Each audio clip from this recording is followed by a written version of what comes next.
Hi there, my name is Kendrick and welcome to Travel and Live Free. In this video, we're going to cover country number 11 in my journey to visit every single country in the world, which is Eswatini. Now, I traveled there during a time when the country was still called Swaziland, and the start of my trip actually started after we left Kruger National Park to go do a quick day trip into Swaziland, or Eswatini as what it's called now, and go to a city called Pigs Peak, and then exit out of there and go back to Johannesburg. It's also just one of those things where it was my goal to just visit the country and then come back out in one day. Now, someone told me that Pigs Peak is actually a very nice city, and that's why we decided to go visit that city when we did the day trip in Swaziland. Now, we didn't spend that much time in Swaziland just because at the time the road condition was so bad, which you'll see in the video coming up right now. Okay, so I'm driving right now to Pigs Peak. We just left Kruger National Park, and Karen is sleeping here on the side. And it's gonna be quite maybe another 1 hour to reach Pigs Peak, but very excited about this trip. So far so good. I really like Africa. Here's a quick view of what's up ahead. I don't know if you can see it or not, but we'll update you once we get to Pigs Peak, which is part of a country called Swaziland. Okay, so I'm on the way to Pigs Peak right now. And I just went to have a quick rest stop right here because the view is so nice, and check it out.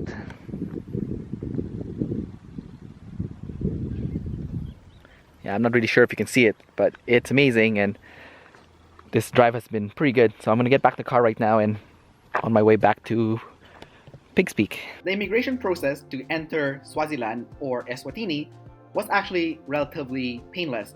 However, right when we got over to the other side of the border and we are now within Eswatini, the first thing that shocked us was how bad the road conditions were.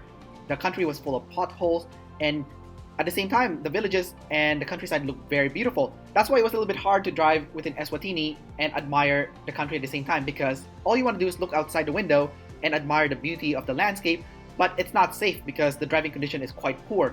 So we were on this horrible road that was bumpy, full of potholes for the next several kilometers, and it took us a while before we actually reached Pigs Peak and took a look at the city. Now, when we finally reached Pigs Peak, it was actually a very nice city. It seems like people were quite uniform, and the city itself was paved, and it was pretty nice. And we went to a little corner store, we bought some chips, just snacked on it, and made our way back towards the border of Eswatini, going outside the country and back to Johannesburg. Overall, we enjoyed our time in Eswatini, and looking back in hindsight, we wish we spent more time in the country instead of just doing a quick day trip, but that was all the time that we had based on our schedule during our road trip within South Africa. After traveling through Pigs Peak, the next thing that we did was make our way out of Swaziland, and the border crossing process wasn't too bad actually.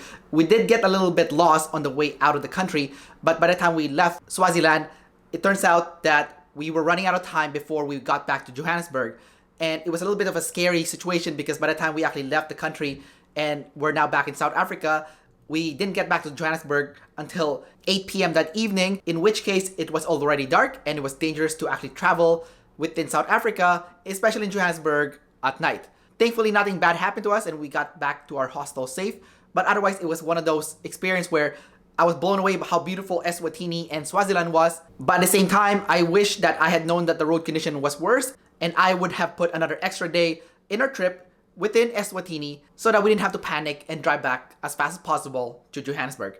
Well, I hope that you enjoyed this video. Don't forget to like, subscribe, and leave your comments below. And don't forget to sign up to the Travel and Live Free newsletter, where you can get a 10-step cheat sheet on how to travel around the world. And you can also get the latest tips, strategies on how to save money on travel as a Canadian and how to travel around the world as a Canadian. You can sign up to that newsletter in the description below. Until next time, I'll see you then.